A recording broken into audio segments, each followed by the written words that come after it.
So I want you to imagine it's Black Friday, or maybe it's just the absolute final day of your fiscal quarter. Traffic is spiking, transactions are just pouring in, and suddenly, bam, a massive localized power failure hits your primary East Coast data center. Oh, that's the absolute nightmare scenario right there. Right. Every single second your application is offline, it's costing your organization, thousands of dollars. And the question is, do your systems automatically reroute that traffic without anyone even noticing? Or is your entire engineering team scrambling in the dark, trying to figure out how to restart the servers? And honestly, it is exactly why treating cloud infrastructure like a magical utility where you just flip a switch and expect perfection, I mean, Right. that's incredibly dangerous. It really is. So welcome to this deep dive.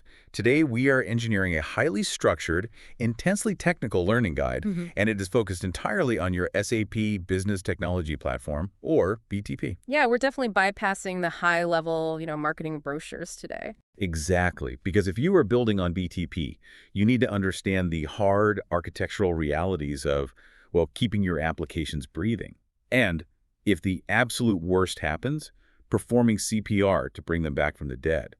We are talking about high availability and disaster recovery. Yeah, because it's super easy to deploy an application when the skies are clear and everything's fine, but real resilience requires an understanding of what is actually happening under the hood. For sure. So we are going to break down the mechanics of SAP's architecture, but more importantly, we're going to focus on the specific configurations, the architectural mandates, and the actual command line tools you have to implement. Right, because in a multi-tenant cloud environment, platform resilience is really a shared responsibility, right? You can't just outsource it all. Exactly. It's totally shared. So if you are listening to this and you've got a BTP sandbox open in another window, this is your blueprint.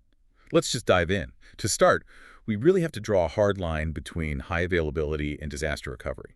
I mean, they sound like two sides of the same coin, but architecturally, they demand completely different engineering mindsets. Oh, totally. People constantly conflate the two.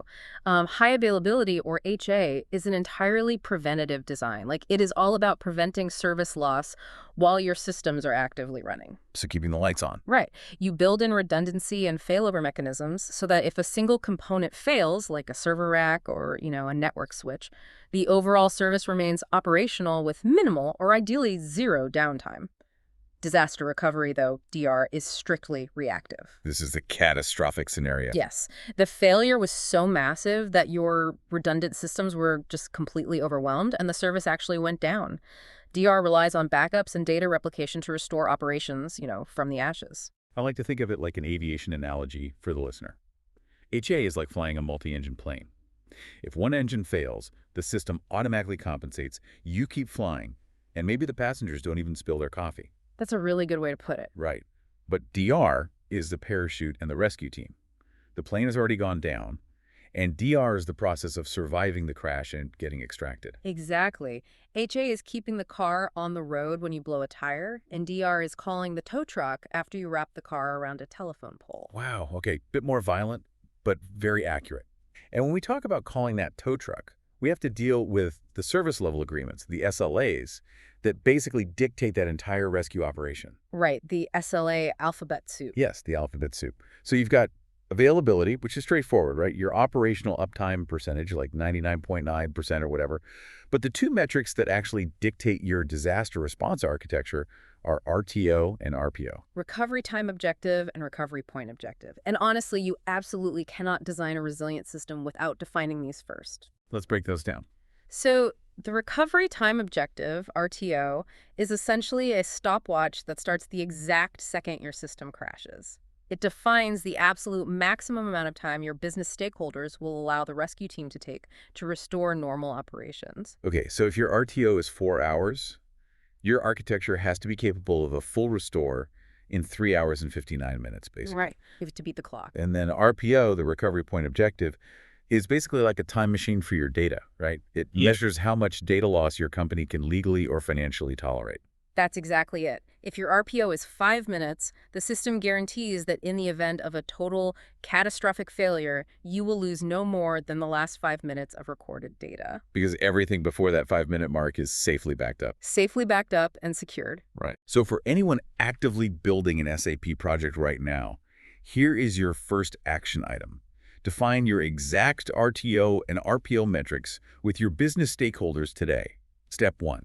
Because those two numbers will dictate whether you can rely on SAP's standard, out-of-the-box recovery options, or if you're going to need to budget for the premium tiers later on. Absolutely. You have to know your targets. But before we get to the disaster scenarios, let's look at how SAP physically achieves high availability.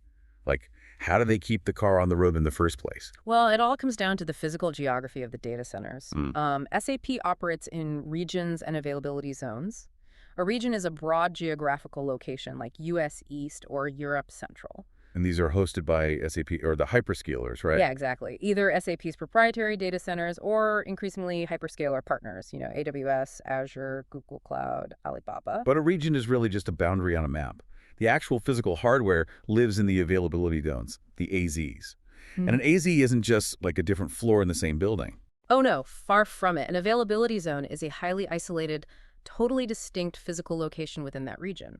They have completely independent power grids, independent cooling systems, and independent physical networking infrastructure. So they're physically separated. Right. They are strategically separated by enough distance that a localized disaster, say a flood, a massive fire, or a local power grid collapse, won't compromise the other AZs in that same region.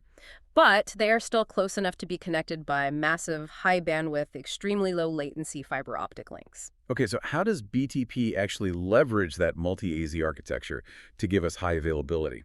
So for critical BTP services, and by that I mean things like SAP Cloud Identity Services, SAP A Cloud, the SAP Integration Suite, SAP runs them in an active-active mode across all the availability zones in a region. Let me just visualize that for a second. So active-active is essentially like a massive, busy supermarket with multiple checkout lanes open simultaneously. I like where this is going. If one cash register suddenly catches fire or breaks down, the store doesn't close. The manager just seamlessly reroutes the customers to the other open lanes. The traffic is actively load balanced across all the running instances. That illustrates the application layer perfectly. The traffic just shifts seamlessly. But, and this is crucial, the data persistency layer, where your actual database records live, cannot operate like a supermarket checkout. Data persistency in SAP BTP runs in an active-passive mode across AZ1 and AZ2. Wait, why? The different approach for data. Why not keep multiple cache registers open for the database too? That sounds faster. It does, but it's because of data integrity and the threat of what we call a split brain scenario. Oh, split brain. That sounds bad. It's terrible. If you have two databases actively accepting write commands at the exact same time, and the network link between them drops for even a microsecond, they lose sync. You suddenly have two conflicting versions of the truth, and the system literally doesn't know which database is accurate. Oh, right. So if one says the bank account is $100 and the other says it has $0, the whole system crashes. Exactly. So an active-passive setup avoids that completely. It's more like having a shadow that copies your every move in real time. Like the active primary database in AZ1 interacts with the world and takes all the writes. And the passive secondary database in AZ2 is just the shadow. Right. It doesn't interact with incoming traffic at all, but it perfectly mimics the primary. And it does that through synchronous data replication. Synchronous meaning at the exact same time. Yes. Every single time a piece of data is written to the primary database, it is simultaneously written to that passive secondary database before the system ever sends a confirmation back to the user that the transaction was successful. Oh, wow. So if the primary database suddenly bursts into flames, the shadow instantly steps in and takes over, and because it was synchronous, there's literally zero data loss in that handover. Precisely. That is the core of SAP's high availability setup. Okay, wait, I need to jump in here and clarify something that trips up a lot of developers. Because I'm listening to this explanation of load balancers, multiple isolated power grids, synchronous shadow databases. It sounds like SAP has built this incredibly robust, automated machine that just handles everything behind the scenes. It does sound like that, yeah. So if I'm building a custom application, a side-by-side extension on BTP, do I actually have to do anything, or do I just hit deploy and let SAP's magic handle the rest? If you do that, your application will fail the exact moment a single zone goes down. Really? Just instant failure? Instant failure. This is probably the most dangerous misconception in cloud architecture today. Look, if you are using a pure SAP-managed software as a service product, yes, they manage the HA. But BTP is a platform as a service. Oh, okay. For customer-managed scenarios, like your custom extensions, we are operating in a shared responsibility model. SAP provides the physical availability zones, but you have to architect your application to actually use them. Okay, so what is this specific architectural mandate for someone deploying right now? What is the learner action item here? If you are deploying an application in the Cloud Foundry or Kyma environments, you must configure at least 3 instances of your application. This is absolutely non-negotiable for HA. 3 instances. Right. The platform's orchestrator is incredibly smart, but it can only distribute the resources you explicitly provide to it. SAP will only automatically distribute your application across multiple availability zones if you follow this 3-instance rule. Why specifically 3, though? Like, why aren't 2 instances enough to span across 2 different AZs and give me redundancy? It goes back to that split brain thing. It's how cluster orchestrators manage failure. They need a quorum, basically a majority vote, to make decisions. Okay, a majority vote. Yeah, so if you only have 2 instances and the network connection between them severs, neither instance knows if the other one died or if it's just a network hiccup. You get a split brain scenario where both try to take over or both just shut down to be safe. Right, because 1-to-1 is a tie. Exactly. By demanding 3 instances, the orchestrator can always achieve a 2-to-1 majority vote to determine the healthy state of the system and safely route the traffic. 3 instances minimum. That is a massive configuration rule for anyone building in Cloud Foundry. Write that down. And I assume the database requires manual intervention too. Yes, definitely. For your custom persistency services, SAP provides all the underlying tooling, sure, but you must manually configure the replicas. So it's not default. Not at all. You have to write the deployment configurations that explicitly set up your primary database in one AZ and your secondary shadow database in another. It will not magically happen by default just because you deployed a database on BTP. Okay, so let's say we've successfully built our resilient architecture. We followed the rules. We've got our 3 app instances spanning multiple isolated power grids. Our databases are syncing synchronously. But what happens when the disaster is bigger than a local flood? Right, the big one. What happens if an entire geographical region gets wiped out, or a massive hyperscaler outage takes down all the AZs simultaneously? Because at that point, high availability is officially dead. We need disaster recovery. Yes, the parachute. We need to pull the data from backups. And SAP provides 2 distinct tiers for this, standard DR and in-metro DR. Let's start with standard. So standard disaster recovery is the default out-of-the-box solution provided at no additional licensing cost. It operates by continuously backing up your data and your transaction logs and storing those backups in another availability zone within the same region. Okay, so it's free and it happens automatically. That sounds great. But what are the constraints? Because there's always a catch. There are a few catches. First, the retention period is strictly 14 days. Oh, wow. So if you realize a critical table was corrupted 15 days ago. That data is permanently gone. You cannot get it back. But honestly, the more significant constraint is the SLAs. Standard DR comes with 0 formal, contractually guaranteed SLAs for recovery time or recovery point. 0. So no stopwatch and no time machine guarantees. None.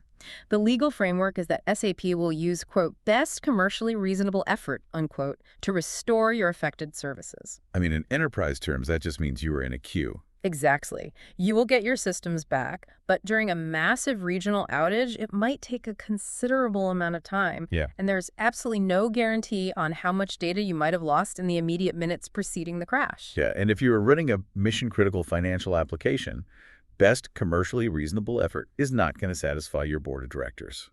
Which brings us to the premium tier, in-metro DR. Right, in-metro DR. This is available for a select audited list of BTP services, and this is where you get the hard contractual guarantees.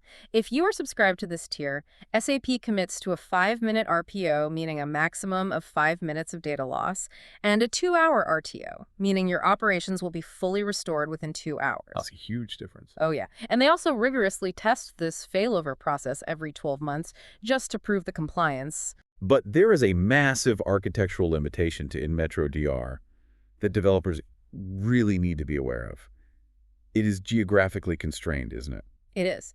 In-metro DR relies entirely on the multi-AZ structure. It is designed to protect you if a single availability zone suffers a catastrophic permanent failure and the standard HA failover doesn't work for some reason. But if a disaster is so apocalyptic that it takes out the entire region, like every single availability zone simultaneously, in-metro DR does not protect you from that. because the backups were in the same region. Exactly. Got it. There's also a major operational caveat I found while reviewing the source documentation for in-metro DIR. It explicitly states that the customer cannot trigger the recovery process on their own behalf. And that is correct. I mean, think about that. If I am monitoring my systems and I see my primary zone go down and I am losing thousands of dollars a minute, I cannot just push a button and activate my premium in-metro failover. Just have to wait. Yeah. Because you are operating in a multi-tenant cloud environment, you do not own the underlying infrastructure. Declaring a massive disaster and initiating a failover involves rerouting infrastructure at the hyperscaler level, which impacts countless other tenants. Ah, right. It's not just my server, it's a whole block of servers. Exactly. SAP, and literally only SAP, has the authority and the telemetry data to officially declare a disaster and initiate that DR process. So functionally, what does a development or operations team actually do with that reality? Action item time. First, you have to audit your service list against the SAP Trust Center to know exactly which tier your critical apps fall under. Check. But more importantly, you must design your internal incident response protocols around SAP's declaration process. When a massive outage occurs, your Level 1 and Level 2 help desk teams need to know immediately that they cannot trigger a manual failover. They need a plan. Right. They need a predefined communication protocol for escalating to SAP support and managing internal stakeholder expectations while you wait for SAP to pull the trigger. That is such a critical operational reality. Now, because standard DR relies entirely on pulling data from backups, we need to dive into the technical specifics of the automated versus manual backup divide. Like, what data is SAP actually securing for us on a regular basis? Well, for the major enterprise database services, the automation is highly robust. Like SAP HANA cloud instances are backed up continuously. Nice. PostgreSQL on the SAP BTP hyperscaler option also features automated backups with that standard 14-day retention period. And very importantly, PostgreSQL allows for point-in-time restore capabilities within that 2-week window. Now, point-in-time restore is an absolute lifesaver. That means if a developer accidentally drops a massive critical production table on a Tuesday at 2:00 p.m., the database administrator can roll the entire database back to exactly 1:59 p.m. It is invaluable. Honestly, it saves careers. But understanding what is backed up automatically is only half the job. You really have to know where the blind spots are. Like, what is SAP not backing up for you? Okay, yeah. There are 3 major services highlighted in the architecture documents that require extreme caution here. Let's start with Redis. Redis on the SAP BTP hyperscaler option simply does not support persistence, period. Wow, okay. Yeah, it is designed as an in-memory data store heavily utilized for high-speed caching. If that Redis instance restarts or crashes, the data held in memory is instantly and permanently gone. So you shouldn't put anything important there. Never. You should never architect a solution that stores permanent system of record data in Redis on BTP. Okay. The second blind spot is specific to the Kyma runtime. Let's talk about that. So the Kyma environment is SAP's fully managed Kubernetes offering. SAP's automatic backup process will faithfully capture your standard Kubernetes objects, your deployment configurations, your secrets, your routing rules, but it explicitly excludes Kubernetes volumes. Wait, let's break that down for a second, because that is a massive distinction. In Kubernetes, a pod, which is the container running your app, is ephemeral. Yeah. It can be destroyed and recreated at any time. Right. So if that app needs to save a file permanently, it uses a persistent volume claim, a PVC, to request actual storage space on a disk. Right. The PVC is where the actual state of your application lives, and SAP is not backing up those persistent volumes for you. So if a disaster wipes out your Kyma cluster, SAP can restore the blueprint of your application from the backed up Kubernetes objects, sure. But the actual data living on those volumes, it will be completely gone unless you implement a third-party backup solution specifically designed for Kubernetes storage. that is a huge gotcha. Which brings us to the third and, frankly, I think most alarming blind spot, object store. The source text makes it very clear. SAP provides absolutely no backup and restore feature for the object store service out of the box. Not at all. I mean, I have to push back here. Object store is where enterprise applications dump massive amounts of unstructured data scan legal documents, user-uploaded images, heavy media files. How can an enterprise platform leave something that critical completely unprotected? It really comes down to the architecture of the service itself. Object Store on BTP is essentially a brokered connection to the native storage solutions of the underlying hyperscaler like an AWS S3 bucket or Azure Blob Storage. Oh, so SAP is just the middleman. Exactly. SAP acts as the middleman for provisioning the bucket, but they do not intercept or duplicate the massive volume of binary data you stream into those buckets. It would be insanely expensive and inefficient. Okay, so if SAP isn't backing it up, the responsibility falls 100% on the developer. How do we lock down an object store so a single rogue script doesn't accidentally delete 10 years of company documents? You have to bypass BTP's abstract layer entirely and leverage the native features of the hyperscaler hosting the bucket. If you are provisioning Object Store right now, you must implement 3 specific configurations immediately. All right, listeners, get your pens ready. Step 1. First, enable object versioning. This forces the hyperscaler, say AWS, to keep a hidden archive of older file versions whenever a current file is modified or deleted. Okay, but you can't just keep every single version of a terabyte-sized video file forever, or your cloud storage bill will literally bankrupt the project. Exactly, which is why step 2 is mandatory. Set up object expiration rules. You have to configure a lifecycle policy that automatically purges those older versions after a set time frame, like 30 days, just to control costs. Right, that makes sense. And the third step? Implement prevent accidental dilution features at the infrastructure level. Depending on whether you are on AWS or Azure, this involves writing strict S3 bucket policies or activating Azure resource locks that require multi-factor authentication or administrative overrides before anyone or any automated script can delete the entire storage container. Okay, so it is all about knowing exactly where SAP's automated responsibility ends and where your architectural responsibility begins. Yes. Now, to actually implement all of these configurations, to manage these databases and bind these services, you have to master the administrative tools. And the rules of the game change drastically depending on the environment you are running, particularly when we look at legacy environments like Neo. Yeah, the Neo environment has a highly distinct architecture compared to the modern Cloud Foundry setup. As we discussed, in Cloud Foundry, backups are copied to additional availability zones within the same geographic region. Right, the intra-region backup model. Exactly. But Neo handles disasters completely differently. In the Neo environment, backups are automatically copied to an availability zone in a completely different geographic region every 24 hours. Oh, wow. Cross-region. Yeah, Neo defaults to a cross-region backup architecture, which offers a very different flavor of disaster resilience. But I mean, we cannot talk about Neo without addressing the massive ticking clock in the room. The sunset date, yes. I need to explicitly flag this for anyone maintaining SAP infrastructure right now. The SAP BTP Neo environment is officially sunsetting on December 31st, 2028. Studying the Neo environment right now feels a bit like studying COBOL, you know. It is absolutely essential knowledge because it's keeping massive, complex legacy infrastructure running today. You cannot ignore it. But you have to actively plan your migration architecture because that environment has a hard expiration date. You nailed it, but you still have to keep the lights on until 2028, and that requires absolute fluency in the command line tools.